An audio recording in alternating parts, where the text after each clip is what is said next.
Amen, amen. Amakuru y'imisi. Ndashima Yesu kweli. Amakuru ya Pasika. Pasika ni nziza, urabona kandi akazuba ari keza cyane. Yego cyane. Yes. Okay, bakunzi bacu turabaramukije tena n'umwanya mwiza tena turonse imagiri y'ubuntu kugira ngo tube ku ijambo ry'Imana. Turi kumwe n'umukozi w'Imana uko mumenyereye kandi Imana Fatade uno munsi agiye kutuganiriza ijambo ry'Imana. Kugira yuko ijambo ry'Imana bagomba kumbure ko ushobora gusenga Imana hanyuma ubone gutangura ibikorwa byacu. Karibu cyane Pastor. Reka dusenge Imana. Mana yera, Mana ugorotse, turagushimiye umunsi mwiza nk'uyu duhaye, tugushimiye itagi nk'iyi Mana wemeye ko tubaho turi bazima, tugushingira intahe. Mana urakoze ko uyu mwanya ubonetse ngo tuvuge ijambo ryawe, tugushimiye ngene tuzigama muri imisi mikuru turimwo, mbe no muri gihe cyezo turimo mwami, nuko tugiye neza, ducaga imwanya tuma tuvuga ijambo rya tugushingira intahe, maze dushoboze mwami, n'abazokumva iri jambo ryawe mwami Yesu Kristo rize ribahezagire, hanyuma igico rikoze mu bugingo bwabo, nakuduheza kuko bahezagira, ni mwiza Yesu Kristo umwami n'ivyo binizeye. Amen. Amen. Amen. Cyane Pastor. Murakoze cyane Imana guhezagire. Yego. Hanyuma tutaraja muri byinshi, umunsi mukuru wa Pasika wabaye gute, byagenze gute? Twarawuhimbaje nijoro ku munsi w'Imana, twagiye ku rusengero tarawuhimbaza pe, twaraba indirimbo zihimbaza Imana, twavuga ijambo ry'Imana mu ncamba k'ibintu nk'ivyo. Okay, muri make Pasika nk'umuntu atayizi, Pasika ni iki? Kuba Kristo ni iki? Muri make Pasika itwibutsa urupfu rwa Yesu Kristo no kuzuka kwiwe. Kwa Kristo nico twibuka, kuko ku Bisirayeli Pasika nukuntu bavuye muri Egiputa, naho nyene muko bavayo umwagazi w'intama barawubaze, bisa niko Yesu yapfuye hanyuma akazuka. Hari hakenewe amaraso y'intama bashira ku bizingiti, sinzi ko bizingiti bizi izo zita frame zo ku miryango kugira ngo abisirayeli barokoke. Hanyuma rero twebwe nta maraso yenda kenewe, hakira amaraso ya Yesu, yarapfuye hanyuma arahambwa, arazuka, aduga aja mw'ijuru. Ubu tumwiteze kugaruka, n'icibutso ubu no kwibuka urupfu rwa Yesu Kristo, kandi abakristo bamamwibuka. Kristo akwiye gukora iki? Akwiye gufata gute uwo munsi wa Pasika? Umukristo ashika ku ruhimbi akwiye gufata gute uwo munsi wa Pasika? Mu minsi ikenewe y'ishengero urimwo, ko nabivuze mu ncamake, tukamatwe kuvuga kwa Yesu, ariko twirukana urupfu rwiwe ko niyo ncungu. Niyo ncungu mbere kuwibuka. Erega Pasika naho twibuka rimwe mu mwaka, ariko urupfu rwa Yesu burigihe ku bakristo abegeye imeza y'umwami bama bibuka Yesu, bama bibuka urupfu rwiwe no kuzuka kwiwe n'intsinzi yiwe. Iki ahambaye, yaratsinze rupfu na kuzimu, anyaga Satani imfunguruzo nyene yari afise. Rero ni intsinzi, n'umunsi wo guserebra kweri, agakiza kacu no kaboneka i Golgotha. Nico mu cyamake novuga. Muri make no kuvuga ko kuzuka kwa Kristo, iyo atazuka ngira ngo nta jambo tuba dufise. Ntaryo. Okay, no kuvuga ko rero gupfa ntivyari bikwiye, yarakwiye gupfa ahanyuma akazuka. Soko ni kweri. Okay, murakoze cyane. Rero tutagiye muri byinshi, turaguhaye kaze kugira ngo kumbure udusangize ico Imana yashize ku mutima. Karibu cyane. Vyukuri Imana iguhezagire cyane. Amajambo ngiye kuvuga mu yo wavuze biratangaje, aza kuba arimwo ibibazo yo kurambaza mu byo nteguye birimwo. Ndatangaye, ndaza kubivuga byo kurambaza, ndabishikako. Hari murongo nza kuvuga, havuga ngo nimba bapfuye batazuka, tujye tunywe kuko ejo tuzopfa. Rero ko abantu bazozuka, turi muri Pasika tukibuka urupfu rwa Yesu, nahisemo kwiga ikigwa kivuga ngo ukuzuka kw'abantu bose hamwe n'amateka y'iherezo. Nico kigwa nahisemo uyu munsi ko twoyiga, kivuga kuzuka kw'abantu bose n'amateka y'iherezo. Nico ngomba kuvuga kuri uyu munsi, kuko ni Pasika, tukibuka kuzuka kwa Yesu, ariko natwe bitwibutsa ko ubwacu nitwapfa tuzozuka. Abapfiriye muri Kristo Yesu tuzozukira umunezero, tuzukire ubugingo budashira. Hanyuma abanyabyaha nabo bazozukira ubumaremare. Reka moja kwa moja nje gusoma ijambo ry'Imana. Nari mvuze ko icigwa nigisha ari kuzuka kw'abantu bose no guca amateka y'iherezo. Ushobora gusoma ibyo kuzuka bapfuye Abikorinto ba mbere igice ni cya 15. Ahantu uhasomye ushobora guhera ku murongo wa 12 ukabandanya urabisangaho. Ariko aho ngoma mpere kubanza gusoma, reka mpere mu Vyahishuwe Yohana 20 ku murongo wa 6. Ivyahishuwe Yohana igice cya 20 umurongo wa 6 avuga ngo uri mu mugabane wo kuzuka kwa mbere arahiriwe kandi nuwera. Urupfu rwa kabiri ntugira ubasha kubameze batyo, ariko bazoba abaherezi b'Imana na Kristo, kandi bazofatanya nawe kuganza iyo myaka 1000. Reka nsubiremo soma avuga ngo uri mu mugabane wo kuzuka kwa mbere arahiriwe kandi nuwera. Urupfu rwa kabiri nturugira ubasha kubameze batyo, ariko bazoba abami n'abaherezi b'Imana na Kristo, kandi bazofatanya nawe kuganza iyo myaka 1000. Iri jambo ryo mu Vyahishuwe Yohana rirerekana ukuzuka, kandi uca wumva ko kuzuka kuzoba imice 2. Abahiriwe bazozuka ubwa mbere. Inzamba niyavuga abasinziye muri Kristo Yesu bazoca bazuka. Ivyo umukristo wese arabizi. Burya abantu bagira bigira inyigisho zo kubatizwa, hari jambo dukunda kubigisha riri mu Heburayo igice cya 6. Reka nagene ndabikuno rivuga ni murongo wa mbere n'uwa 2. Harerekana ibintu by'urufatiro bakwiye kumenya, harimwo n'ivyo kuzuka kw'abapfuye. Urumva umuntu yizeye Kristo agomba kwizera ibi. Nkuko nabivuze rero, uko kuzuka kw'abapfuye kuvugwa mu Bikorinto ba mbere igice cya 15. Havuga ngo uko twizera Yesu ko yapfuye akazuka, abariko twizera yuko abasinzire muri Yesu Imana izobaza izanana nawe. Abitesalonike ba mbere 4:14 na 18. Haravyemeza neza rero ko abazoba bakiriho inzamba nivuga tuzohindurwa. Hanyuma ntituzotanga na gatoya abo bapfuye, bazotwitangira imbere, hama tubasange kuvuga ngo hama tumusange muri Yesu Kristo mu bicu. Ariko abazotanga kugenda nabagize nte aba bazoba basinzire muri Yesu Kristo, azoba barapfuye bizeye, abapfiriye muri Kristo Yesu, abapfuye barihanye, abapfuye umwami Yesu ari muri bo. Kuko bajya nabo bapfuye badakijijwe batemera umwami Yesu Kristo bazogera kuzuka ryari. Ndaza kubishikako mwizuka rya kabiri inyuma y'imyaka 1000. Kuko inzamba niyavuga abapfuye bakazuka, navuze ko rero iyo myaka 1000 yerekana Satani azogirane azobohwa. Hanyuma ikazoboshwe hazoho inganji ya Kristo Yesu.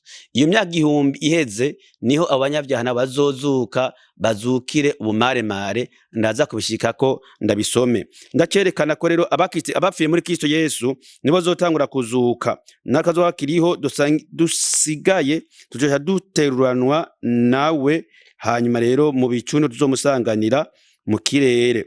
Rero icyo ngaba gushinga intahe ngahaye cyo twizera Yesu yarazutse. Abikorinto ba mbere 15:21 havuga ngo ariko noneho Kristo yarazutse mu bapfuye, niwe yashurije abasinziriye. Yesu yarazutse, n'abapfuye amwizeye bazozuka. Usha kubisoma, nicyo kintu kitwereka ko tuzozuka. Iyo abayise atazutse nakwe ntitwozutse, kandi nako kwiza ko Yesu yazutse ko tuzozuka ata kintu cyerekana ko bishoboka. Yesu yarazutse, atanazuka hari abantu batareke yazuye. Yarazuye witwa Lazaro, hari n'umwana w'umupfakazi yazuye. Kandi Yesu nyene agihe yapfa abera benshi barazutse. Ku nasoma Bibiliya biranditse ko abera benshi bazutse. Rero byerekana ko ukuzuka kurahari. Bigaragara abantu batari bake batizera Imana bavuga ngo umuntu apfuye biba biheze, ariko kubizera Imana ntibiheze. turabizi ko bitabiheze vyasobanura iyaba atakuzuka kuhari, iyaba atarubanza hari abantu bokwikorera ivyaha nk'abandi aho. Ariko umuntu akontu ati kweri ko umuntu apfuye bitabiheze nje mu vyaha, iherezo ni iryahe? Iherezo rero niryo umuntu araba, akaraba amaherezo nabiri, umuntu azoja mwijuru canke aje mu muriro. Rero kuja mwijuru nuko umuntu azoba yari yihanye, akitunganya, akitegura. Uraze haherutse twigishije ikigwa citwa kwihana. Rero umuntu yihanye agira ukwizera mu vyo yizera kikirimwo. Dufite ivyizigiro, dufite amasezerano ko naho twosinzira, naho twopfa tuzozuka, tuzukiye ubugingo budashira. Ariko kundi hone abanyabyaha n'abazozukira umuriro udahera canke ko bazwa kwibihe bidashira.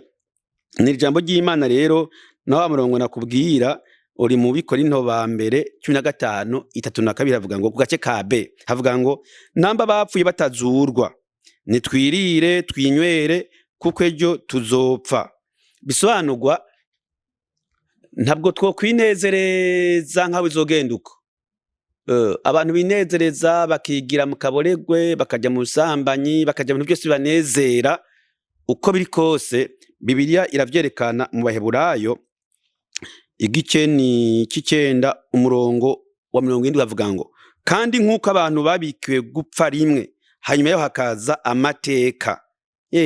Usubira mu 8 mbako amateka n'urubanza, hazorubanza inyuma y'urupfu. Abantu bose bamaze gupfa, urumva nta kiba gisigaye, umuntu apfuye abayiteze urupfu, babiteze urubanza. Ariko umuntu atarapfa afise chance yuko yo kwihana, hama agakora ibyiza, hama akazohembwa ibitsibo, akazohembwa neza harimo ibitsibo. Ariko umuntu atihana akavuga ko atavyaha akora, kwavuka mu muryango mwiza w'abakozi b'Imana, atihanye emwe azopfa, nagera kuzuka azozukira umaremare nkuko mu Danieli habivuga, naho nyine aza kuhashika. Hano havuga ngo rero urupfu ni wo mumenja w'imperera azorandurwa. Erega urupfu rufise amanyamubu kuko rufise ububasha. Urupfu rwahari ubasha, ariko hari igihe ubasha bw'urupfu buzovaho. Urupfu hazogeye ntugire ububasha, hamwe zobwira ngo warupfuwe uruboyi rwaye ruri hehe, none ubona bimeze gute? Icyo gihe nta kuri bizogenda, urupfu ntacyo ruzoba rukitugira. Hanyuma kuko urupfu nkuko Adamu yandukije bose gupfa, niko muri Kristo bose bazohindurwa bazima, ariko umuntu wese mu mwanya wiwe.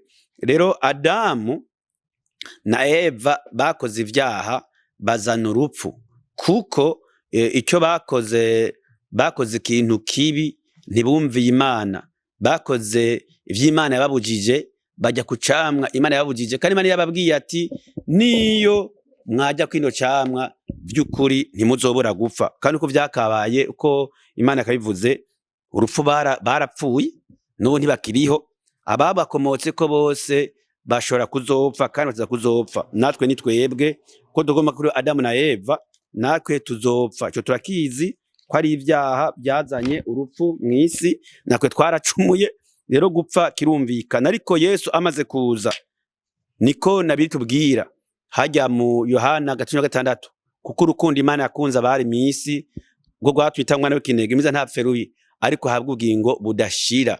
Turonka ubugingo budashira tuvuga bwa kabiri kuko twamwakiriye Yesu. Aha rero Yesu nabagize nte, Kristo nawe yazanye ubugingo. Kristo niwe mushuzo, maze abakristo bazobonerwa bazuke ahazozira. Ni ku murongo wa 23 uko neko dasoma. Iherezo lizoca rishika ku murongo wa 24. Inzambi ivuze kweri, urumve zoca rishika kweri, nakizo gisigaye. Biranditse neza ibizokurikirana kuva Yesu asitse gushika iyo myaka 1000, nayo mateka yose yiherezo. Kandi aho tugeze aricyo kintera umwete wo kuvuga ubutumwa. Nukuri tubana ko Yesu ari mukuza, ibimenyetso byose biragaragara ko ari mukuza naza. Inzamba nivuga abera bakagenda, hama bapfuye bize bakazuka. Ibyaha kwisi naho bavuga ibizoba, hazoba amahano atari make atawo yifuza. Abazosigara bazobona amahano atari bwakabeho tugume turamahano ariho ubu ibyago bihari ubuye, inzara zihari, intambara zihari, n'ibindi byago bihari bitegurizwe kuza kwa Yesu. Namara kuza bizoba bibi, hanyuma yaho intambara niyamara kuba, ya ntambara y'isi yose, ya ntambara ya nyuma imwe bizobamwo na Satani agaca nyene aciga urubanza rwa nyuma, agatsindwa muri iyo ntambara, hama agatabwa mu muriro utazima n'abamukoreye bose. Urumva azoba ari mabi gusa.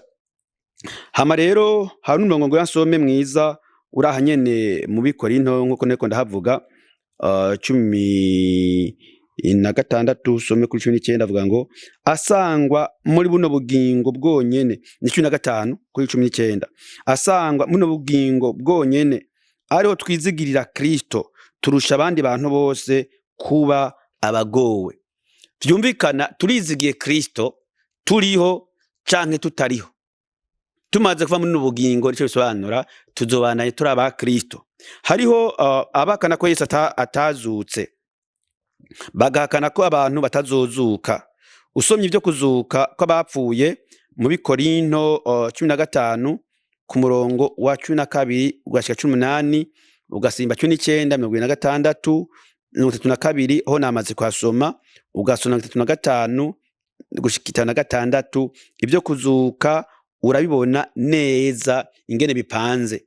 Toshimana yaduhaye Bibiliya kango tuyisome turonka amakuru neza. Mbere bivuga ngo hayigusoma amajambo yo muri kino gitabo, kandi umuntu agomba kuzimira arisomera Bibiliya, kuko abigisha b'ibinyoma barazi ijambo bakari twistinga bakarihindukiza, utarizi agaca guhenda, ariko wagisomeye ntabo guhenda. Burya tube mwasona Bibiliya ziko zahinduka cye zarahinduwe, nk'izi Cyongereza hari amaversion arenga 150, harimwa yoroheje, harayagumye, hari bagenze ko bagomba, kandi ubu n'amadini bikorera amabibiliya yabo. Urumva bakora ibintu bijanye n'inyungu zabo, ntakora ivy'Imana. Ariko ibyazanditswe bwa kera ubwa mbere na mbere mu madini yose zari originale, ni nziza zimwe ijambo ry'Imana. Ariko ivyo ubusanga byarahinduwe, amajambo bayagiza yoroshe. Nk'akantu notanga ijambo ikimuga mu Bibiliya yandika ubu ntigemewe, bavuga ngo ugendana n'ubumuga. Mu Cyongereza twatuze ko ari handicap canke cripple, ariko bavuga ngo someone with disability. Cyangwa bavyoroshe, baravyorosha, ni ukuri kose ni kuvugwa, havuga amajambo aryoheye ugutwi, nta jambo ribabaza rivugwa muri imyaka. N'amategeko ya leta agwanya Imana. No kuvuga ijambo muriro no kurinda. Utarinda ntiho bigira abantu ngo atoja mu muriro, ucumenga ngo ugira bahababure kari bitizini ngorane. Ariko ijambo ry'Imana nitwotinya kuvuga ukuri kose, abanyabyaha bazohanwa, bazotabwa mu muriro, bitarabwe ngo kwisi wari ubabaye, ngo arubayeho nabi, ngo wari ugowe, upfa ko ufise ibyaha gusa uri umukandida wo mu muriro. Ariko wihanye bataravye ubwoko ufise, bataravye ntaruvamwo, bataravye kenye cyangwa utunze, ko wize cyangwa utize, ushobora kuja mu ijuru ugahembwa ibyo abizeye Imana bazohembwa. Rero hano mvuga ngo mukanya gato nkako gukubita ingohe, aho inzambi zovuga, abafuye akazozuka batagishobora kubora, natwe tuzohindurwa. Na Bikorinto ba mbere 15:52. Harantu ntavuze nibutse Imana nishimwe, havuga ngo mwame mwirwanishe ya majambo. Bisobanura ngo twame turayavuga kugira ngo ubwoba buhere. Twame tuyabwirana tunya ko hari ibyizigiro. Cyo tuzobona abantu yizeye ni umuntu yapfuye bararirimba, bafata ibitabo bya rusangi bakarimba indirimbo zo mu bitabo, ukabona umunezero. Ibyizigiro birahari. Nabwo abantu bizeye Imana bapfa nk'ibikoko cyangwa impene. Oya, nabantu b'Imana tuvuga terimi nziza birivuga ngo barasinziriye. Umuntu asinzira n'igihe Lazaro yapfa, Yesu yavuze ngo arasinze cyo kumukangura. Yari yapfuye, abitwe yapfuye, bagiye kumuzura ngo azuke agaruke mu bugingo. None Imana nishimwe ko dufite ijambo ry'Imana dusoma, mwe mugera akayiduhishurira akayitwigisha tukaremenya. Rero dufite ibyizigiro byuko tuzobaho n'inyuma buzima turimwo. Rero icyatumye Kristo apfa akazuka niki kirakenewe cyane ko ndakivuga, ari kugira ngo abo umwami w'abapfuye kandi n'uwo bariho. N'Abaroma 14:19 ijambo ryarandyoheye. Icyatumye Yesu apfa nugira ngo abe umwami w'abapfuye n'abariho. Nahora nubavuga ngo Yesu ni w'abariho gusa, ni w'abazima. Ariko umurongo nawe wiboneye ko Yesu ni umwami w'abapfuye n'abariho. Niko ndavyumva, niko nabisomye, kandi niko nabyo n'ubu. Abaroma 14:19 kandi umurongo urisiguye neza, urumvikana. Haba namba turiho kuba ab'umwami, kandi namba dupfa dupfira kuba ab'umwami. Nuko namba turiho canke namba dupfa turaba umwami. Ni ku murongo w'8, Abaroma 14:8. Uyu murongo uraryoshe by'ukuri. Abantu bihanye turaba umwami, turaba Imana, turaba Yesu. Rero nimba turiho kubwa Kristo Yesu, nimba tunapfa turacyarabiwe. Paulo bivuze neza ngo ntacyo dutandukanya n'urukundo rwa Kristo. Naho goba urupfu nibwo dutandukanya na Kristo. Ubukene nibwo dutandukanya na Kristo. Hari ibintu abantu bavuga ko bavyumvira zenda zitani opinion. Umuntu Kristo nasoma ijambo ry'Imana mu ngwane ziwe abone ingene akwiye kuhagarara, kuko mu myaka izaha abakristo tuzorenganywa no kwitwa twicwe tuzira ubutumwa tuja n'ukwizera kwacu. Nibyo bita persecution na karengane. Biriko biraza aho bigeze kweri si heza. Imana itadutabaye ngo inzambi ivuge itujane, harageza aho abantu bazokubitirwa gukora ibyaha, batabikoze bababazwe. Ona abantu bikundira idini ni baki bakunda Kristo. Abantu bakunda idini ryabo bakarivuga neza. Ari madini yigishije kweri, abakristo baranyugwa bari tayari gupfira idini. Ariko twebwe twopfira Kristo, ntidupfira idini. Gupfira idini ntacyo bizo kumarira. Ariko upfuye kubwa Kristo kuko udakoze ibyaha wari yihanye. Kandi Imana iremera ko tubicamwe. Nikemenya ba Stefano barapfuye batewe amabuye. Nta kindi bazize. Intumwa za Kristo zarapfuye. Ubwo butumwa mbere sinkuze kubwumva.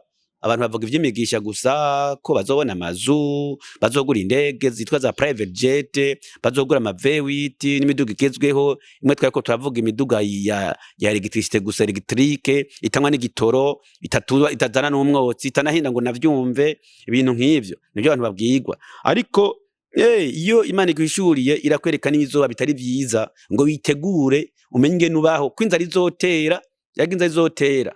Ega ekonomi yitsi zoja hasi. Erega nigo bikomakomeye bizogira ivyago nka cyage cya corona. Ubutunzi bube nabi nyene iberarigwe. Hahirwa abari muri Kristo Yesu, mbere bivuga ngo hahirwa bapfira mu mwami ngo baruhuke ubutame bagirira muri inosi. Hari ikindi kiryoshe aricyo gitkina kuvuga ubutumwa nkuko namara buvuga. Kristo yapfiriye ibyaha vyacu. Amen. Nkuko ivyanditswe bivuga, agahambwa kazuka ku munsi ugira gatatu, nkuko ivyanditswe bivuga. N'Abikorinto ba mbere 15:3-4. Aya majambo ndayasubiremo. Kristo yapfiriye ibyaha vyacu nkuko ivyanditswe bivuga, agahambwa kazuka ku munsi ugira gatatu, nkuko ivyanditswe bivuga. Nkuko amyumbaza mukozi w'Imana muri misi mikuru ya Pasika, Pasika yari nijoro, uno munsi wa mbere itariki 1 y'ukwezi kwa 4, abisi bavuga mu munsi wo kubesha. Shima Imana ko twe twatomboye tutabesha, tuvuga ukuri nitubesha. Nitwe kubesha ngo umunsi wo guhendana, abantu baratebura bakabesha, ni bibi birazira. Nibutsa abantu ko kubesha no gutebura no kuva amajambo mabi ni ibintu bizira bibaza Imana. Rero twebwe tuyisemwo kuvuga ijambo ry'Imana. Pasika yari nijoro, tukibuka gupfa no kuzuka kwa Yesu. None nabitumye muri Bibiliya ko yamazeyo iminsi 3 yapfuye azira ibyaha vyacu. Kikintera kuvuga ijambo ry'Imana ko abantu bihanye baraharigwa kweri. Nabisha abantu bihanye baraharigwa. N'abarozi bihanye baraharigwa. N'abakoze n'abasuma bihanye baraharigwa. Umuntu abitahuye imwe makamukorako hamakaza imbere y'Imana agasaba ikigongwe. Kintangaje nuko abayemwe kuva kera bagira barambigwe babivemwo. Hama bihanye ubunyene bace bigira mu ijuru. Ababivukiyemwo bagakora baririmba, bagakora n'ingeso nziza nkaho menga Yesu atevye. Tukiye gusenga tukaronka mpwemu yera akarushira kwihangana gushika kwiherezo. Birivuga ngo uhagaze yubare ntagwe. Wimbira ko hagaze abandanye nabo mucamanza. Imana yo mucamanza mukuru ko twese dokirirwa imanza zikwiranye n'ibyo twakoze. Twakoze byiza duhembwe, twakoze bidutsindwe duhanwe. Ikintu nkundira Imana, kintere mwe tukorera Imana, Imana irenganya. Imana nta wiregera ngo nakayakoze. Imana iravyibonera. Aho Imana irambona nawe irakubona, n'abandi bose irababona. Uko ibyo umuntu agendamwo ntaho binyegeye. Imana ikuravye irakubona, kujibona kuri airport bagira scanning bakabona ivyo twaye. Imana iratubona ni mu mutima naho tutabona, ni mu vyumviro vyacu. Nako ndikija muri iyi minsi ivuga ngo Imana iri omniscient, Imana izi vyose. Gusa ikintu dukora ntiduhitiramwo muga, ni ugomba kwihana. Imana igomba ko twese twihana, biguha chance kwihana no kutihana ugahitamwo. Kuca kwa Adamu na Eva bahitemo kuyumvira no kutayumvira. Rero ngomba ndabe ko noshika ahantu ngahava mperaheza. Ndashima Imana kuri uyu munsi ndose ngo mvuge ijambo ry'Imana. Amajambo nasomye no mu ntango, inyuma ya ngoma y'imyaka 1000 abandi bose nabo bazozuka. Ni Ivyahishuriwe Yohana 20 ku murongo wa 5. Abapfuye bandi ntibaba bazima iyo myaka 1000 itarashira. Nico cerekana ko abanyabyaha badashaka kuzuka ijya myaka 1000 itarashira. Aho mvuze uhasomye neza uzobona ukuba kwa Satani, usomye neza kandi uzoca wongera ubone ukuzoka k'abantu bose no guca amateka y'iherezo.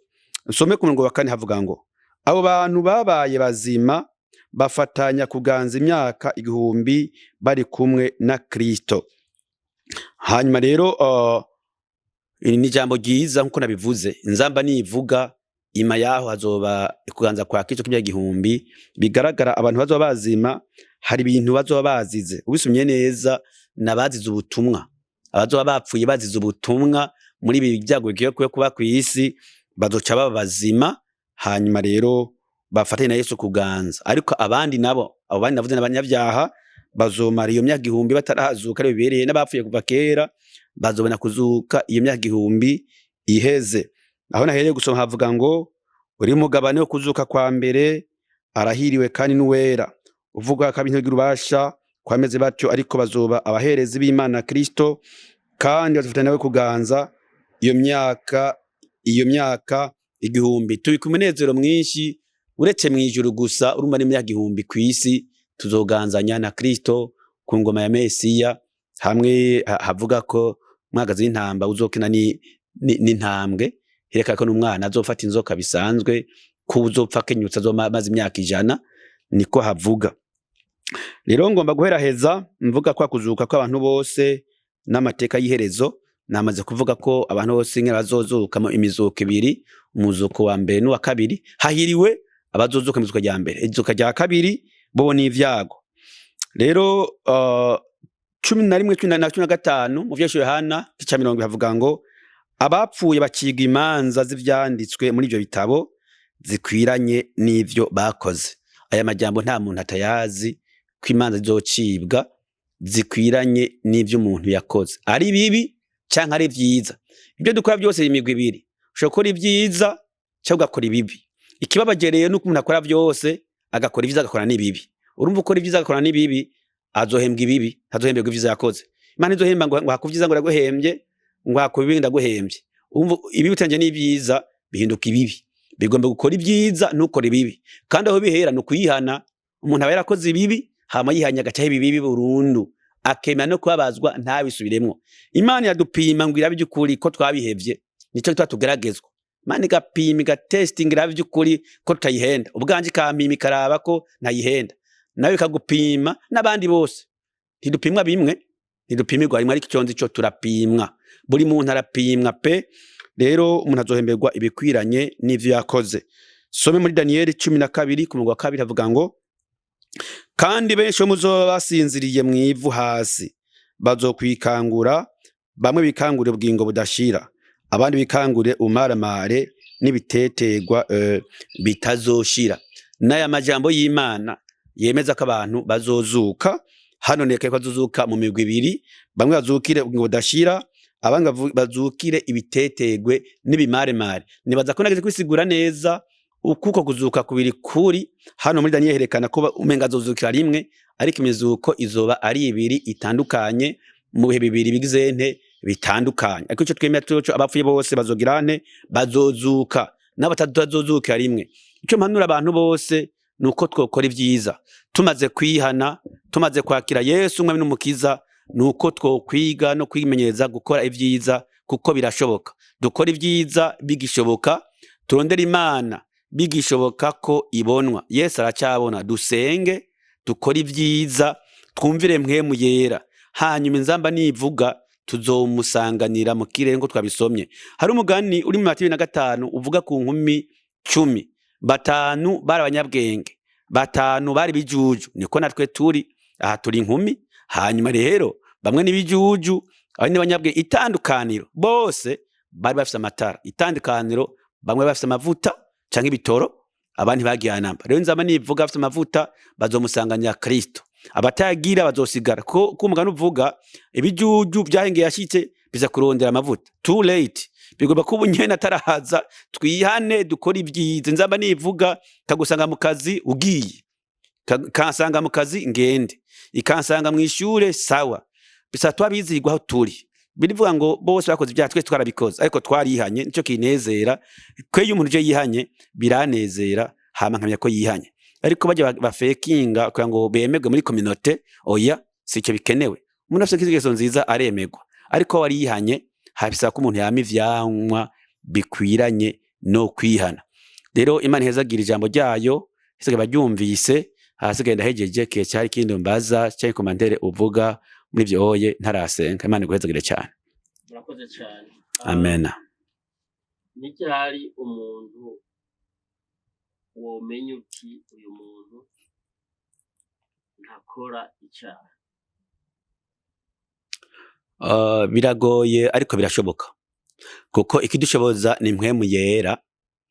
Ni mpwemu yera muri twebwe akatubuza. Buri muntu wese n'utaranakizwa mpwema araza kuri we, nta mubemwo mbwa akamuza akamwongora ari bibi. Umaze kwihana ukabatizwa kuzwa mpwemu yera, utaracumura ugira uvuge n'ijambo, mpwema arakubuza. Hari naho bishika mpwema akumva babaye wamaze kubikora. Icyo ukora wihuta kwihana, kuko birivuga ngo tuvuze ko atacyaha twakoze Imana tuba tuyigize umubeshi, nta nukuri kwa muri twebwe. Ariko umuntu yihanye iyo akoze icyaha ntateba, nananira, ntarinda n'amasura. Niko umenya umuntu yihanye yakijijwe. Ariko ngo ntubikore nibyo mpaka mpwema gufashije ku nguvu za nivyo bakunda. Okay, no kuvuga ko muri make no kuvuga ko kugira ngo umuntu tumenye ko atakoze icyaha, dufate ko udafise icyaha, utiba, bakujanye ahantu harakazi ushobora kugigiturire, kugira ngo umuntu azomenye ko utashobora kwiba nuko utazogigiturire. So nuko ubu opportunity zose dushobora kugigiturire, mugabo kubera uba warihanye ushobora kukijya. Suko ego mbere ntaranaheza, ariko mvuge twese na mpwemu yera nagiye muri rusange wako wayi specifique ku cyaha kimwe ni dini gusa, atari na mpwemu yera ubyumviye yoreka kwiba, atana mpwemu amufashije akamya ati kuko niba baranca bamfashe. Ega abantu benshi badakora ibyaha kuko ati ngafatwa ha barantaramura, bari batakora ibyaha kwera ico. Rero narenge yaho nja ahantu nta nukubona hama ntukora icyaha, mpwemu yagufashije kuko hari cyo uzobana n'ubwo budashira. Ariko bishitse ugakora icyaha icyo cyose kindi bishitse urihana, ariko ugwa intambara. Iyo niyo ntambara tugwana ngo ndukora ibyaha, niyo ntambara ugwana. Urumva umuntu akiba, agisambana, akiboregwa. Jewe ko nigisha nkuko nabyigisha, iyo wihanye nagenogira intahe nawe ndazi ntahuri nayo, ukavuga ati kinagikoze naragihebye sinkigisubiramwe, icyo ndagishinga intahe kirashoboka. Nkuko yonkivuze kweri umuntu ashaka kutagigiturire ntiyibe, abandi bakiba, ntatukane. None nk'ubu batukana ntitukane, baranaduka tugahora ntitubyabishyure kandi iminwa tuyinaye kandi tuzi ko tutabizi mugari tubire kuri we. Muri make urakoze cyane. No kuvuga ko rero kugira umuntu azomenye kudakora icyaha, bazogushira ahantu hari abigeme b'abasambanyi, wewe kudakora icyaha ntusambane nawe. True. Onye niho umuntu azomenye uti uyu muntu icyaha cy'ubusambanyi yaracihanye. Ata muntu ubona, ata muntu akuraba mu bwo bwawe, kubera mpwemu yera nkuko umukozi w'Imana avuze akagusunika ati ijya n'icyaha, kandi ufise ubasha kugikora wavuga ati kubera nihanye, kubera nizeye Yesu Kristo kino cyana ashobora gukora. Bisa n'inzoga ibaze iyo abapagani bagomba kuwugwa baguhiya gusa mugumye ati yagusa ntayonywa niyagusa kuko ntabwo zibishe rega abazungu zabaryohera bakintu byitwa amaswing ubivuze neza cyane umuntu yihanye umuntu adakora ibyo byaha haba abagore beza beza bakiri bato n'abigeme beza ntasambane cyangwa haba imisore myiza ntagirente ntajye mu busambanyi kandi akomeye hama inzoga ntayinywe amahera yafise cyangwa nizagusa zihari ibintu nk'ivyo ega na Yosefu niko vyagenze ntiyirukanze abantu nk'abo mutwenga ngo atumaramaje ariko yanse kumaramaza Imana yofuma maramaza abantu ariko ntiyamaramaje Imana. Murakoze cyane kumbure musenga hanyuma urakoze Imana guhezagire gano cyari cyiza reka nsenye Imana. Mwami wanje Yesu Kristo ndashime ndakengurutse Mana uganza kwawe iyi ni jambo ryo rivuzwe ni imbuto itewe mu mitima y'abantu bazodukwirikana katwumviza mwami turasenze ngo abazokwirana ico jambo ry'Imana baze baronka umugisha abo kwihana bihane abo guhindura ingeso bazihindure natwe tuzohembeka ico twakoze mwami nagira umva ijambo ryawe akihana takareka ibyaha nashika mwijuru tuzohembwa ko twakoze ibyiza nico twiteze mwami tukana umwete wose dufata ingendo tuva tukaja ahantu tuja kuvuga ijambo ryawe mwami Yesu Kristo kugira ngo ntihagira bihana tuze turokoke tokokane nabo mwami twasenza muri iyi myaka nguzane abakizwa abava mu vyaha bakizwe aba mu busambanyi bakizwe aba mu koroga bakizwe ava mu kaborege bakizwe ava no muzindi ngeso nyinshi mbi bakizwe natwe ubwacu twemhemu yera adushoboje kunesha ivyaha mwizina rya Yesu Kristo turageragezwa ari gutuye kunesha nakicyo yageragezwe nta cyaha yakoze satani yaje amugerageza cagihe guhindura amabuye imitsima ariko ntiyabikoze natwe ngo tugezwa mwami Yesu gutuye kunesha icyaha mu buryo bwose Mana yera Mana ugorotse Mana yabanye n'abakozi bawe banye n'intumwa gushikana mu rupfu ntibakwihakanye natwe tutabare no mu gihe cyo guheza nite tukwihakana uko vyogenda kose ko twaguhisemwo twanye tugukorera mwami dumwe tugushingira intahe mu buryo bwose aho tuba kubuzi aho tugendagenda mu nshuti no mu bagenzo bukoze uragoze kutwibuka wibuka ishengo ryawe rikiri mwisi wibuka abakozi bagukora mu mpwemu no mukuri ubagenze zo bukoze ba umwete wo kuvuga ukuri kose ni mwizina rya Yesu Kristo umwami je nizeye amen amen amen.